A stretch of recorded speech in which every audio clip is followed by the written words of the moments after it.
Hello guys, welcome to my channel. तो friends, मैं आपको बता देना चाहती हूँ कि हमारा जो मोशन चैप्टर चल रहा है, मोशन एंड टाइम, उसका मैंने पार्ट 1 और पार्ट 2 करा दिया है। आज मैं लेकर आई हूँ पार्ट 3, जिसमें हम क्या पढ़ने वाले हैं, ग्राफ पढ़ने वाले हैं। ठीक है, तो ग्राफ जो है एग्ज़ाम में हमसे ज़्यादा पूछे जाते हैं, तो आज की पूरी वीडियो में हम ग्राफ को कवर करेंगे। एक ही वीडियो में सारे ग्राफ को कवर करेंगे। तो फ्रेंड्स बने रहिए, बिल्कुल भी वीडियो स्किप नहीं करना है, बिल्कुल शुरू से एंड तक देखना है। ठीक है, मैं पूरी कोशिश करूँगी आपको बिल्कुल अच्छे तरीके से अपना 100% दूँगी आपको समझाने के लिए। ठीक है, चलिए अब शुरू करते हैं। ग्राफ क्या है, ग्राफ कितने प्रकार के होते हैं, कौन कौन सी ग्राफ हमें पढ़ने हैं, एग्ज़ाम में कौन कौन से ग्राफ हमसे ज़्यादा पूछे जाते हैं, सब कुछ हम इसमें देखने वाले हैं। चलिए अब हम वीडियो को शुरू करते हैं। तो फ्रेंड्स, सबसे पहले हम देखेंगे ग्राफ क्या है, ग्राफ की डेफिनेशन क्या है और ग्राफ को हम कैसे रिप्रेजेंट करेंगे। तो सबसे पहले हम डेफिनेशन देखेंगे। देखिए, दो राशियों के बीच संबंध बताने वाले आरेख यानी कि डायग्राम को क्या कहते हैं, ग्राफ कहते हैं। तो दो राशियां जो रहेंगी हमारी, कौन कौन सी रहेंगी, चर, एक राशि रहेगी आपकी चर और दूसरी राशि रहेगी अचर। तो इनको मैं अभी समझाती हूँ, पहले ग्राफ समझते हैं। जो ग्राफ है हमारा, दो राशियों के बीच क्या बताएगा, संबंध बताएगा। अब इस ग्राफ को कैसे रिप्रेजेंट करेंगे, देखिए इस तरीके से दो लाइन रहती हैं। एक आपकी वर्टिकल लाइन रहती है जो कि परपेंडिकुलर होती है किस पर, हॉरिजेंटल लाइन पर। ठीक है, यानी कि आपकी क्षैतिज लाइन कौन सी है, क्षैतिज लाइन ये है जिसको हमने क्या माना है, एक्स अक्ष माना है। ठीक है, ठीक है फ्रेंड्स, जो आपकी क्षैतिज लाइन है उसको एक्स अक्ष मानेंगे और जो आपकी ऊर्ध्वाधर यानी कि हम कह सकते हैं वर्टिकल लाइन है उसको हम मानेंगे वाई अक्ष मानेंगे। ठीक है, तो यहाँ पर ये क्या रहा, आपका ग्राफ रहा। तो दो राशियों के बीच संबंध बताएगा ये ग्राफ। ठीक है, इसी को हम क्या बोलते हैं, ग्राफ बोलते हैं। अब देखिए, ये जो है हमारा ग्राफ, दो जो रेखाएं हैं, अब ये जहाँ पर मिल रही हैं उसको हम ओरिजिन बोलेंगे, मूल बिंदु बोलेंगे। ठीक है, ये क्या रहता है हमारा, ओ जो है हमारा क्या है, मूल बिंदु है। ठीक है, अब ध्यान दीजिए कि जब हम ग्राफ पढ़ेंगे, अब हम नेक्स्ट जो पेज पर दिखाऊंगी आपको कि हम कौन कौन से ग्राफ पढ़ेंगे, बट उससे पहले हमें समझना होगा। देखिए, हम पढ़ेंगे दूरी विस्थापन, दूरी के साथ समय को लेंगे। ठीक है, दूरी समय ग्राफ, विस्थापन समय ग्राफ, चाल समय ग्राफ, वेग समय ग्राफ। तो इसके साथ एक चीज़ कॉमन रहेगी, जो आपका टाइम यानी कि जो आपका समय रहेगा वो कॉमन रहेगा। ठीक है, तो ये मैं आपको यहीं पर क्लियर कर देती हूँ कि जो समय है आपका हमेशा क्या रहता है, नियत रहता है, कांस्टेंट रहता है, समय नहीं बदलता है। समय क्या है, हमारी चर राशि है। चर राशि वो होती हैं जो बदलती नहीं है और अचर राशि वो होती हैं जो बदलती रहती है। ठीक है, तो समय क्या हमारी चर राशि है। तो समय को हम कहाँ रखेंगे, ये चीज़ बिल्कुल निश्चित है कि समय को हम रखेंगे क्षैतिज रेखा पर, यानी कि एक्स अक्ष पर। हम समय को हम टी से रिप्रेजेंट करते हैं, तो समय हमारा कहाँ रहेगा, एक्स अक्ष पर रहेगा। ठीक है, ये चीज़ आपको ध्यान रखनी है। और जो चीज़ हमारी चेंज होती रहती हैं, जैसे आपका वेग है, दूरी है, चाल है, ठीक है, विस्थापन है, इन चीज़ों को हम कहाँ रखेंगे, वाई अक्ष पे रखेंगे। अब गाइस, आपका जो दूरी विस्थापन दूरी समय ग्राफ है वो कैसे बनेगा। देखिए, अगर जो मैंने आपको बता दिया है कि जो चीज़ चेंज नहीं होती है, यानी कि समय हमारा नियत रहता है, कांस्टेंट रहेगा, तो उसको हम एक्स अक्ष पर ही रखेंगे। हर एक ग्राफ पढ़ेंगे वहाँ हमारा समय कहाँ रहेगा, एक्स अक्ष पर ही रहेगा। ठीक है, और आपका जो चीज़ चेंज होती रहती है, जैसे आपका दूरी है, तो आपने दूरी को कहाँ रखा, यहाँ पर रखा। ठीक है, तो ये कौन सा ग्राफ हो गया, दूरी समय ग्राफ हो गया। ठीक है, और इसी तरीके से अगर आपने, देखिए ध्यान दीजिए, अगर आप यहाँ पर किसको रखते हो, वेग, ठीक है, वेग को रखते हो, और यहाँ पे किसको, यहाँ पर हमारा समय ही रहेगा, टाइम। ठीक है, तो ये कौन सा ग्राफ हो गया, वेग समय ग्राफ हो गया। ठीक है, इसी तरीके से अगर आप, मैं यहाँ पर स्पीड को रखती हूँ, स्पीड, ठीक है, और यहाँ पर अपना टी रखूँगी यानी कि समय, तो ये कौन सा ग्राफ हो गया, चाल समय ग्राफ, या फिर कह सकते हैं स्पीड टाइम ग्राफ। ठीक है, तो इस तरीके से जो चीज़ चेंज होती है उसे हम अचर राशि कहते हैं, जिसको हम वाई एक्स पे रखेंगे, और समय हमारा कांस्टेंट रहता है जिसको हम एक्स अक्ष पे रखेंगे। ठीक है गाइस, चलिए अब नेक्स्ट पेज पर मैं ये दिखाऊंगी आपको कि हमें एग्ज़ाम के लिए कौन कौन से ग्राफ इंपॉर्टेंट, जो कि ग्राफ मतलब हमारे एग्ज़ाम में मोस्टली पूछे जाते हैं, वो ग्राफ हम पढ़ेंगे। वो ग्राफ कौन कौन से हैं, चलिए नेक्स्ट पेज पर देखते हैं। तो फ्रेंड्स, यहाँ पर बहुत ही अच्छे से ध्यान देना है और समझना है मेरी बात को। देखिए, मोशन टाइम ग्राफ, देखिए ये क्या है, यहाँ पर हमें जो ग्राफ पढ़ने हैं वो कौन कौन से हैं वो मैं बताती हूँ, जो कि एग्ज़ाम में पूछे जाते हैं। ठीक है, तो पहला है हमारा दूरी समय ग्राफ, यानी जिसको हम इंग्लिश में बोलते हैं डिस्टेंस टाइम ग्राफ। अब देखिए, यहाँ पर ये हमारे ग्राफ दिए हैं, विस्थापन समय ग्राफ यानी कि displacement time graph, speed time graph और वेलोसिटी टाइम ग्राफ। ठीक है, अब हमसे क्या पूछा जाता है एग्जाम में, हमसे पूछा जाएगा कि दूरी समय ग्राफ किसको बताता है। ठीक है, तो दूरी समय ग्राफ किसको बताता है ये चीज़ आपको जब पता चलेगी, जब आप मेरा वीडियो पार्ट 1 और पार्ट 2 देखोगे, देन आप इसको देखोगे, तो क्या है कि आपके जो फॉर्मूले हैं वो आपके क्लियर हो जाएंगे उसे देखने से। तब आप यहाँ पर बता पाओगे कि दूरी समय ग्राफ किसको बताता है। तो मेरे प्यारे बच्चों देखिए, स्पीड जो रहता है, स्पीड को हम ऐसे रिप्रेजेंट करते हैं। स्पीड का फॉर्मूला क्या रहता है, यानी कि चाल का फॉर्मूला क्या रहता है, डिस्टेंस अपॉन टाइम। ठीक है, क्या रहता है, डिस्टेंस अपॉन टाइम। तो क्या हम कह सकते हैं कि डी अपॉन टी यानी कि डिस्टेंस टाइम इसमें आ रहा है, तो ये किसको बता रहा है, स्पीड को बता रहा है, यानी कि चाल को बता रहा है। तो यहाँ से हम क्या कह सकते हैं कि जो हमारा दूरी समय ग्राफ है किसको बताता है, स्पीड को बताता है, यानी कि चाल को बताता है। ये चीज़ आपको ध्यान रखनी है। ठीक है, ये पूछा जाता है इस तरीके से। अब यहाँ से देखिए एक चीज़ और क्लियर होती है कि जो आपकी डिस्टेंस है, ठीक है, अब आपका क्या है, स्पीड बराबर क्या है, डिस्टेंस अपॉन टाइम है। तो यहाँ से अगर हम डिस्टेंस निकालें, दूरी निकालें, ठीक है, दूरी निकालें तो हमारी क्या हो जाएगी, एस इंटू टी, यानी कि चाल इंटू समय हो जाएगा। तो देखिए चाल समय ग्राफ भी आपका ये दिया हुआ है। ठीक है, अगर आपसे ये जो तीसरा जो है मैं आपको इसको समझा रही हूँ, ये आपने समझ लिया है, दूरी समय ग्राफ किसको बताएगा, चाल को बताएगा। अब इसी फॉर्मूले से मैंने क्या निकाला, डिस्टेंस निकाली, दूरी निकाली, दूरी निकालेंगे तो क्या हो जाएगा, एस इंटू इसकी मल्टीप्लाई हो जाएगी, एस इंटू टी हो जाएगा। तो यहाँ पर आपको ये वाला जो पूछा जाए कि चाल समय ग्राफ, तो चाल को हम ऐसे रिप्रेजेंट करेंगे, यानी कि चाल समय ग्राफ किसको बताता है, तो आपको बताना है दूरी को बताता है। ठीक है, चाल समय ग्राफ क्या बताता है, दूरी बताता है। दो चीज़ आपकी क्लियर हो चुकी होंगी। ठीक है, अब मैं आपको बताती हूँ ये वाला विस्थापन समय ग्राफ क्या होता है। तो ध्यान देना, तो विस्थापन आपने वेलोसिटी पढ़ा है, वेलोसिटी इक्वल टू क्या होता है, विस्थापन बटे समय होता है। ठीक है, विस्थापन को हम एक्स से डिनोट कर रहे हैं। ठीक है, अब ये जो है आपको ध्यान रखना है विस्थापन समय ग्राफ, तो विस्थापन क्या है एक्स और समय क्या है टी, तो ये किसको बता रहा है, वेलोसिटी यानी कि वेग को बता रहा है। अब मेरे प्यारे बच्चों ध्यान दो यहाँ पर कि जो आपका x है ये क्या है, हमारा विस्थापन है। तो क्या हम x में यहाँ से निकालूँ तो v इंटू टी हो जाएगा, v इंटू टी हो जाएगा। ठीक है, यहाँ से अगर मैं x यानी विस्थापन निकालूँ तो क्या हो जाएगा, वेलोसिटी इंटू टी यानी कि समय। तो ये वाला जो है लास्ट वाला आपका वेग समय ग्राफ पूछा है कि वेग समय ग्राफ किसको कहते हैं। वेग समय ग्राफ क्या बताता है, तो वेग और समय ग्राफ ये है, तो ये किसको बता रहा है, विस्थापन को बता रहा है। ठीक है, तो यहाँ से आपको ध्यान रखना है जो लास्ट वाला है कि जो वेग समय ग्राफ है आपकी दो चीज़ें बताएगा, एक तो आपका एक्सेलरेशन बताएगा यानी कि त्वरण बताएगा, और दूसरा क्या बताएगा, विस्थापन को भी ये बताएगा। ठीक है, अब हम एक एक करके डिटेल में इन ग्राफ को पढ़ते हैं। ठीक है, चलिए पहला देखते हैं हमारा डिस्टेंस समय ग्राफ जो है यानी कि दूरी समय ग्राफ है, सबसे पहले हम इसको पढ़ेंगे। तो फ्रेंड्स देखिए मैं आपको बता देती हूँ कि डिस्टेंस टाइम ग्राफ हम पढ़ रहे हैं और एक एक पॉइंट को आपको अच्छे से समझ के चलना है, आपके लिए वेरी वेरी इंपॉर्टेंट रहेगा, आपके एग्ज़ाम में पूछा जाता है। तो देखिए जो हमारा दूरी समय ग्राफ है इसमें 3 केस होते हैं, ठीक है, जो कि हमें ध्यान से पढ़ने हैं। बट उससे पहले क्या है, उन 3 केस जो हमारे रहते हैं उनके बारे में मैं आपको कुछ पॉइंट लिखा रही हूँ यहाँ पर, जो पॉइंट मैंने लिखे हैं अगर आप पहले उनको पढ़ के ग्राफ को समझोगे तो आपके अच्छे से समझ में आएगा, इसीलिए मैंने ये पॉइंट लिखे हैं जो कि उस ग्राफ में मैं बार बार आपको बताऊंगी। ठीक है, तो आपको ये पॉइंट जो है नोट कर लेने हैं, यहाँ से ही क्वेश्चन पूछे जाते हैं। तो पहला क्या हमारा डिस्टेंस टाइम ग्राफ।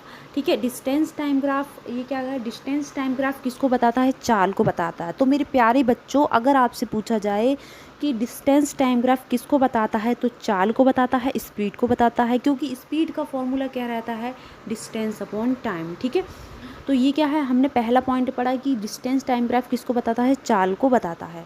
ठीक है, उसके बाद क्या है, देखिए जब वस्तु एक समान चाल से चल रही है तो दूरी समय ग्राफ एक सरल रेखा यानी कि स्ट्रेट लाइन होता है। तो मेरे प्यारे बच्चों आपसे ये भी पूछा जाएगा कि जब वो एक समान चाल से चल रही है तो दूरी समय ग्राफ में कौन सी लाइन जो होती है, ठीक है, वक्र लाइन होती है या फिर स्ट्रेट लाइन होती है, यानी कि कर्व लाइन रहती है या फिर स्ट्रेट लाइन रहती है। तो आपको बताना है कि स्ट्रेट लाइन रहती है, सरल रेखा, यानी कि दूरी समय ग्राफ आपको कौन सी रेखा देता है, तो सरल रेखा देता है, स्ट्रेट लाइन देता है। ठीक है, ये चीज़, और एक समान चाल में, ठीक है, यानी कि यूनिफॉर्म स्पीड में। ठीक है, यही चीज़ आपको ध्यान रखनी है। नेक्स्ट हमारा दूरी समय ग्राफ का ढाल यानी कि स्लोप, वस्तु की चाल बताता है। तो मेरे प्यारे बच्चों ध्यान दीजिए, ये आपका मान लीजिए ग्राफ है, ठीक है। यहाँ पर हमारा टी है और ये क्या है हमारा दूरी समय ग्राफ पढ़ रहे हैं, तो हमारा ये क्या है दूरी यानी कि डी है ये चीज़। अब ये जो रहता है ये क्या है हमारी सरल रेखा है, जो कि अभी हमने पढ़ा है कि दूरी समय ग्राफ कौन सी लाइन देता है, एक स्ट्रेट लाइन देता है, ठीक है। अब इसी को क्या बोलते हैं हम, स्लोप बोलते हैं, ढाल बोलते हैं। तो इन्होंने कहा है कि जो ढाल है वस्तु की क्या बताती है, चाल बताती है, ठीक है। दूरी समय ग्राफ में चाल कौन बताता है, चाल बताती है। जो ढाल होती है, स्लोप होती है, वो क्या होती है, चाल, ठीक है। वो क्या बताती है, चाल बताती है, यानी कि स्पीड बता रही है, यानी कि दूरी समय ग्राफ में, ठीक है। अब नेक्स्ट है, यदि वस्तु विराम अवस्था में है, यदि रेस्ट में है, ठीक है, तो दूरी समय ग्राफ एक स्ट्रेट लाइन एक्स अक्ष के समांतर होती है। तो ध्यान दीजिए, मान लीजिए ये आपका ग्राफ है और दूरी समय ग्राफ में क्या है, वस्तु रेस्ट में है, मतलब वस्तु एक जगह रुकी हुई है, लेकिन समय क्या है, समय हमारा निश्चित नहीं है, ठीक है। तो क्या है कि जो वस्तु रुकी हुई है तो ये क्या होगी, हमारे एक्स अक्ष के पैरेलल होगी, ठीक है। ये चीज़ आपको ध्यान रखनी है, अभी मैं आपको ग्राफ में भी समझाने वाली हूँ, ठीक है। अगर आपसे पूछा जाता है कि यदि वस्तु विराम अवस्था में है तो दूरी समय ग्राफ में जो स्ट्रेट लाइन है वो किसके समांतर होगी, तो आपको बताना है एक्स अक्ष के समांतर होगी। क्लियर। अब है, यदि वस्तु असमान चाल से यानी कि नॉन यूनिफॉर्म स्पीड में चल रही है तो दूरी समय ग्राफ एक कर्व यानी कि वक्र लाइन होती है, यानी कि इस तरीके से क्या होगी, वक्र लाइन में होगी। देखिए, अगर आपका असमान चाल से जो है एक वस्तु चल रही है तो आपका वक्र जो ग्राफ बनेगा इस तरीके से क्या देगा, वक्र यानी कि कर्व लाइन देगा, ठीक है। ये चीज़ आपको ध्यान रखनी है। तो ये रहे आपके इम्पोर्टेंट टॉपिक, जो कि बहुत इम्पोर्टेंट है, यहीं से आपके क्वेश्चन बनेंगे। तो मैं रिक्वेस्ट करती हूँ कि आप इनको ज़रूर लिख लेना, ठीक है। अब चलते हैं हम एक एक करके, जो मैंने 3 केस दिए कि 3 केस कौन से होते हैं। एक तो हमारी वस्तु जब एक समान चाल से चल रही है यूनिफॉर्म स्पीड में, दूसरी रेस्ट पोजीशन में है, तीसरा आपका नॉन यूनिफॉर्म यानी कि असमान चाल से। तो ये 3 केस आपको आने चाहिए दूरी समय ग्राफ के। चलिए एक एक करके हम पढ़ते हैं। तो फ्रेंड्स देखिए, सबसे पहले हम पढ़ेंगे यूनिफॉर्म स्पीड यानी कि एक समान चाल से जब वस्तु चल रही है, ठीक है। तो देखिए यहाँ पर जो हमारा ग्राफ दिया है, डिस्टेंस हमारी ये है और समय हमारा यहाँ पर है एक्स अक्ष पर और ये हमारा वाई अक्ष पर है, ठीक है। ये चीज़ मैंने आपको बता दी थी। तो अभी हमने जो पॉइंट पढ़ा था, क्या पढ़ा था कि अगर वस्तु एक समान चाल से चल रही है तो दूरी समय ग्राफ हमें कौन सी लाइन देती है, कौन सी रेखा देती है, तो एक स्ट्रेट लाइन देती है। ये चीज़ आपको ध्यान रखनी है। ये स्लोप क्या है, ये किसको बताता है, चाल को बताता है, ठीक है। ये चीज़ भी, ये पॉइंट भी मैंने उसमें लिखा था कि जो स्लोप है वो किसको बताता है, दूरी समय ग्राफ का, तो वो बताता है हमारा चाल को, ठीक है। और आपका मेन बात ये है यहाँ पर कि आपको ध्यान रखनी है कि दूरी समय ग्राफ, देखिए यहाँ पर जो 12-10 पर कोई 12-10 पर चली है और देखिए यहाँ पर जो गैप है सेम है इनके बीच में, ठीक है। तो एक समान चाल से चल रही है, यानी कि एक समान समय से चल रही है और एक समान डिस्टेंस, देखिए 10-10 का गैप है यहाँ पर, ये क्या है, बिल्कुल एक समान दूरी तय कर रही है, ठीक है। यानी कि इसे हम बोलते हैं यूनिफॉर्म स्पीड से चल रही है, यानी कि एक समान चाल से वस्तु चल रही है। तो इसमें हमें कौन सी रेखा मिलती है, एक स्ट्रेट लाइन मिलती है। ये चीज़ आपको ध्यान रखनी है। तो ये स्लोप किसको बताता है, चाल को बताता है। ये बात भी आपको ध्यान रखनी है, ठीक है। ये रहा हमारा यूनिफॉर्म स्पीड, ठीक है। इसकी मैंने पॉइंट आपको लिखा दिए हैं। नेक्स्ट हम देखते हैं नॉन यूनिफॉर्म। देखिए, स्थिर वस्तु के लिए, यानी कि जब वस्तु रेस्ट की पोजीशन में है, ठीक है, यानी कि स्टेटरी ऑब्जेक्ट। अब देखिए ध्यान दीजिए, ये हमारा टाइम है और ये क्या है, हमारा डिस्टेंस है। अब देखिए यहाँ पर क्या है, सेकंड, देखिए 1 सेकंड का गैप है यहाँ पर, ठीक है। अब मान लीजिए कोई वस्तु 0 से चलना शुरू की और वो 100 मीटर चली, तो वो यहाँ पर रुक गई, ठीक है। अब वो क्या है, रेस्ट की पोजीशन में है, लेकिन वो तो रेस्ट की पोजीशन में, लेकिन समय तो निश्चित किसी के लिए नहीं रहता, ठीक है। तो देखिए 1 सेकंड में भी वस्तु 100 पर ही है और 2 सेकंड में भी 100 पर ही है और 3 सेकंड में भी 100 पर ही है, 4 सेकंड में भी वस्तु क्या है, 100 पर ही रहेगी। यानी कि हम कह सकते हैं कि जो हमारी, इस तरीके से हम इसको मिला देते हैं, तो जो हमारी दूरी समय ग्राफ में जब वस्तु रेस्ट की पोजीशन में होती है, विराम अवस्था में होती है, तो हमारी कौन सी लाइन बनती है, एक्स अक्ष के समांतर लाइन बनती है, ठीक है। एक्स अक्ष के समांतर, ये चीज़ आपको ध्यान रखनी है, ठीक है। अब हम नेक्स्ट देखते हैं। अब देखिए, ये है हमारा नॉन यूनिफॉर्म स्पीड यानी कि असमान चाल से। तो वस्तु क्या है, इसमें असमान चाल से गति कर रही है। देखिए यहाँ पर क्या है हमारा, कभी वस्तु ए पर है तो कभी बी पर है, कभी सी पर है। तो इस तरीके से क्या है, ये क्या बन रहा है, एक कर्व शेप में बन रहा है, ठीक है। इसमें रेखा कौन सी बन रही है, एक कर्व यानी कि वक्र शेप की बन रही है। ये चीज़ आपको ध्यान रखनी है। अगर आपसे पूछा जाता है कि वस्तु जब असमान चाल से गति कर रही है तो दूरी समय ग्राफ में कौन सी रेखा हमें मिलती है, तो आपको कौन सी रेखा मिलती है, कर्व रेखा मिलती है। मिलती है इस तरीके से, ठीक है, कैसे कर्व रेखा। ये चीज़ आपसे पूछी जाती है एग्ज़ाम में, ये बात आपको ध्यान रखनी है। तो तीनों ही केस आपको पता चल गया। यूनिफॉर्म मोशन जो है हमारा, उसमें हमें एक सरल रेखा मिलती है, स्ट्रेट लाइन मिलती है। और हमारा जो रेस्ट पोजीशन है, यानी कि जब वस्तु विराम अवस्था में होती है तो हमें कैसी लाइन मिलती है, तो हमें मिलती है रेखा एक एक्स अक्ष के पैरेलल मिलती है। और हमारा नॉन यूनिफॉर्म में हमें एक कर्व शेप की रेखा मिलती है, ठीक है, जिसे हम वक्र बोलते हैं, वक्र रेखा हमें मिलती है, ठीक है। अब हम पढ़ते हैं नेक्स्ट, देखते हैं हम दूसरा ग्राफ पढ़ते हैं। तो फ्रेंड्स अब हम क्या पढ़ रहे हैं, अब हम पढ़ रहे हैं स्पीड टाइम ग्राफ, यानी कि जिसको कहा जाता है चाल समय ग्राफ। तो मेरे बच्चों सबसे पहले हम इसके पॉइंट समझेंगे, देन हम इसके ग्राफ पर जाएंगे, ठीक है। तो इसके जो पॉइंट है वो क्या है, देखिए, चाल समय ग्राफ वस्तु द्वारा तय की गई दूरी को बताता है। तो सबसे पहले, इससे पहले एक पॉइंट और है कि जो स्पीड और यानी कि चाल और समय के बीच संबंध बताता है वो कौन सा ग्राफ कहलाता है, स्पीड टाइम ग्राफ, ठीक है। तो दूसरा पॉइंट ये बनेगा कि चाल समय ग्राफ वस्तु द्वारा तय की गई दूरी को बताता है। तो मैंने आपको बताया था कि स्पीड का फॉर्मूला रहता है d/t, यानी डिस्टेंस अपॉन टाइम। अगर यहाँ से मैं डिस्टेंस निकालती हूँ तो हमारा हो जाएगा s × t। तो s क्या है, हमारी चाल है, और t क्या है, समय है। तो चाल और समय को चाल और समय किसको बताता है, डिस्टेंस यानी कि दूरी को बताता है। ये चीज़ आपको ध्यान रखनी है, ठीक है गाइस। तो आपने पढ़ा कि जो हमारा चाल समय ग्राफ के नीचे, हाँ, दूसरा जो पॉइंट है हमारा, चाल समय ग्राफ के नीचे का क्षेत्रफल वस्तु द्वारा तय की गई दूरी को बताता है। तो ये समझने वाले हैं हम ग्राफ में, ठीक है।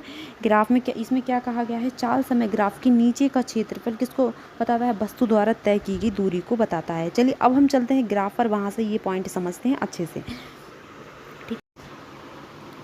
तो ये रहा फ्रेंड्स ग्राफ। अब देखिए समझते हैं, ये हमारा एक्स अक्ष है और ये हमारा वाई अक्ष है।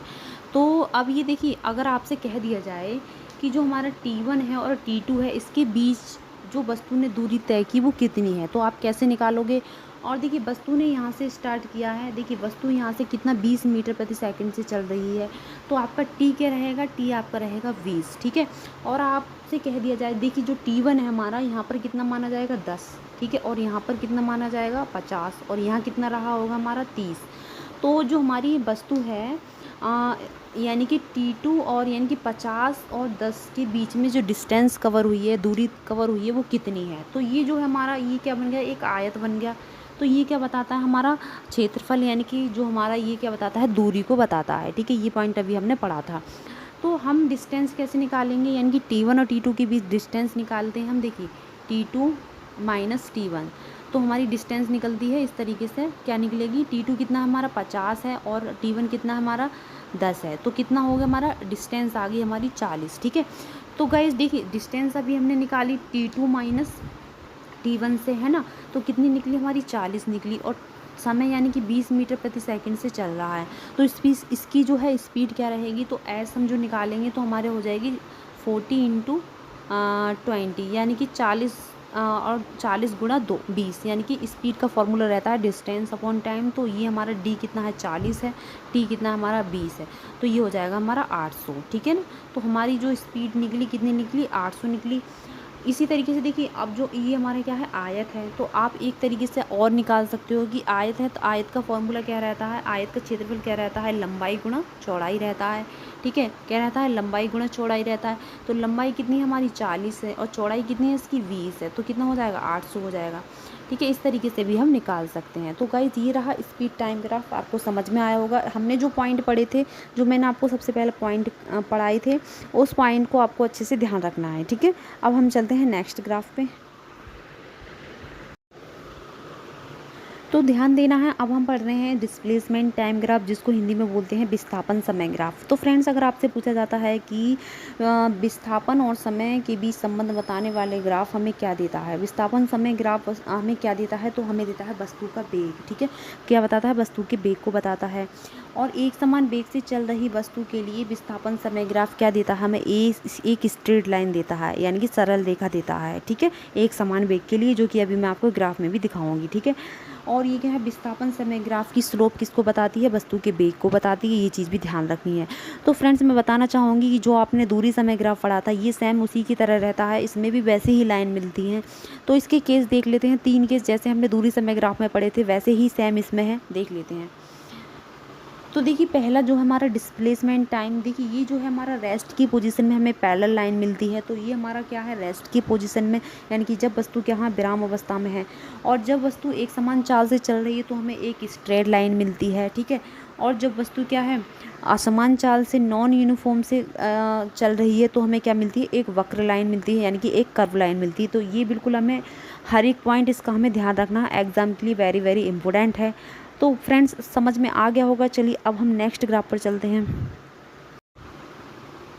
तो फ्रेंड्स अब हम पढ़ते हैं वेग समय ग्राफ, यानी कि वेलोसिटी टाइम ग्राफ, ठीक है। तो वेग समय ग्राफ क्या करता है, देखिए वेग और समय के बीच संबंध बताने वाला ग्राफ क्या कहलाता है, वेग समय ग्राफ, ठीक है। अब है वेग समय ग्राफ वस्तु का विस्थापन और त्वरण बताता है, ये चीज़ आपको ध्यान रखनी है। वेग समय ग्राफ क्या बताता है, वस्तु का त्वरण और विस्थापन बताता है, ठीक है। वेग समय ग्राफ के नीचे का क्षेत्रफल क्या बताता है, विस्थापन बताता है। जैसे कि अभी हमने पढ़ा था नीचे का क्षेत्रफल पढ़ रहे थे हम, इसी तरीके से इसमें क्या है, वेग समय ग्राफ क्या करता है, नीचे का क्षेत्रफल विस्थापन बताता है, ठीक है।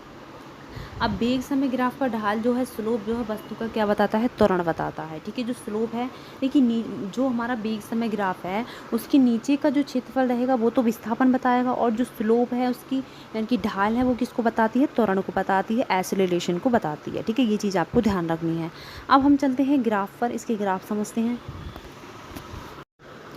तो फ्रेंड्स ध्यान देना है, ये हमारा ग्राफ है। तो अभी हम क्या पढ़ा था वेग समय ग्राफ में, कि जो नीचे का जो क्षेत्रफल है वो किसको बताता है, विस्थापन को बताता है।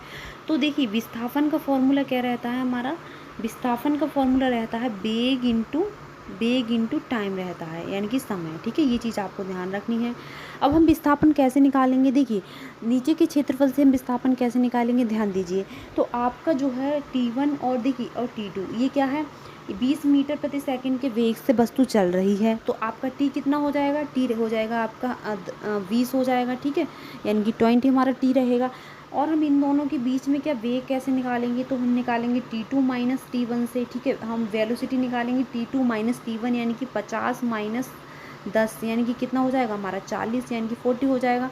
तो यहाँ पर हम क्या रख देंगे, 40 रख देंगे, तो ये कितना हो गया हमारा 800 हो गया, ठीक है। तो ये क्या है हमारा, ये है हमारा विस्थापन है, यानी कि हमने आपको बताया था कि वेग समय ग्राफ का नीचे का जो क्षेत्रफल रहता है वो किसको बताता है, विस्थापन को बताता है। तो इससे क्या निकला, हमारा विस्थापन निकला। और जो स्लोप रहती है वो किसको रिप्रेजेंट करती है, वो करती है एक्सेलरेशन, यानी कि त्वरण को बताती है। तो अब हम त्वरण कैसे निकालेंगे वो हम नेक्स्ट ग्राफ में समझते हैं। ये रहा आपका विस्थापन, ठीक है। और दूसरा मैंने आपको बता ही दिया है कि अगर हम इस तरीके से निकालते हैं कि आयत का क्षेत्रफल जो होता है तो हम कैसे लगाएंगे, लेंथ इनटू ब्रेथ, तो लंबाई और चौड़ाई, इसको रख के भी हम क्या करते हैं, विस्थापन निकाल सकते हैं, ठीक है गाइस। अब हम नेक्स्ट देखते हैं, दूसरा ग्राफ पढ़ते हैं। तो फ्रेंड चलिए अब ध्यान देते हैं इस ग्राफ पर। इससे क्या करते हैं, मैंने आपको बता दिया है कि जो वेग समय ग्राफ है उसका जो स्लोप रहता है, ढाल रहती है, वो किसको बताती है, त्वरण को बताती है, ठीक है। तो मान लीजिए कोई वस्तु जो है बिल्कुल ज़ीरो से चलना स्टार्ट हुआ है, और कहाँ तक चला, ए तक चला, फिर कहाँ तक चला, वी तक चला, ठीक है।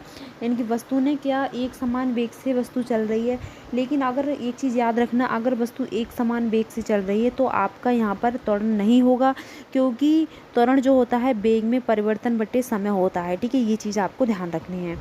लेकिन अब हम क्या करेंगे, हमने ये देखा है कि अभी हमने पढ़ा था कि जो वेग समय ग्राफ है उसका स्लोप किसको बताता है, त्वरण को बताता है। तो चलिए समझते हैं कि त्वरण को हम यहाँ से कैसे निकालेंगे, वो चीज़ हम ध्यान से देखते हैं। तो सबसे पहले हमें पता होना चाहिए कि जो हमारा ए रहता है, त्वरण रहता है, क्या रहता है, वेग में परिवर्तन बटे क्या होता है, समय होता है, ठीक है। तो हम वेग में परिवर्तन देखिए कितना है, 5 है, और यहाँ पर हमारा कितना होगा, 10 होगा, ये क्या है हमारा 15 है, ठीक है। तो वेग में परिवर्तन निकालेंगे, यानी कि हम डेल्टा वी इसको हम बोलते हैं, वेग में परिवर्तन निकालेंगे। तो हम क्या कैसे निकालेंगे, ये हमारी वेलोसिटी है, यानी कि वेग है वाई अक्ष पर। तो इसे हम क्या कर देंगे, 15 माइनस 5, ठीक है। यानी कि हम इसको कर देंगे 15 माइनस 5, तो हमारा वेग में परिवर्तन कितना निकल आएगा, 10, ठीक है। ये चीज़ आपको ध्यान रखनी है। उसके बाद चलिए नीचे देखते हैं, ये हमारा T2 है और ये हमारा क्या है, T1 है। तो अगर हम यहाँ से निकालना चाहें जो हमारा समय है तो कितना निकालेंगे, T2 माइनस T1। तो हमारा T2 कितना है, देखिए यहाँ पर आपका T2 30 है, ये चीज़ आपको थोड़ा मिस्टेक हो गई है इसमें। T2 क्या हमारा 30 है, तो हम 30 में से कितना 10 को घटा देंगे, यानी कि हम T2 माइनस T1 करेंगे तो हमारा समय निकल आएगा। तो कितना निकलेगा 30 माइनस कितना 10, यानी कि हमारा 20 क्या रहा, इसका समय रहा। ठीक है, अब हम क्या करेंगे, हम एक्सेलरेशन यानी कि त्वरण के फॉर्मूले में इसको पुट कर देंगे। तो देखिए जो हमारा ए है यानी कि त्वरण, हमने अभी डेल्टा वी यानी कि वेग में परिवर्तन कितना निकाला था, 15 माइनस 5 करके कितना निकाला था, 10 निकाला था। और हमने समय कितना निकाला था, 30 माइनस 10 करके, यानी कि T2 माइनस T1 करके कितना निकाला था, 20 निकाला था।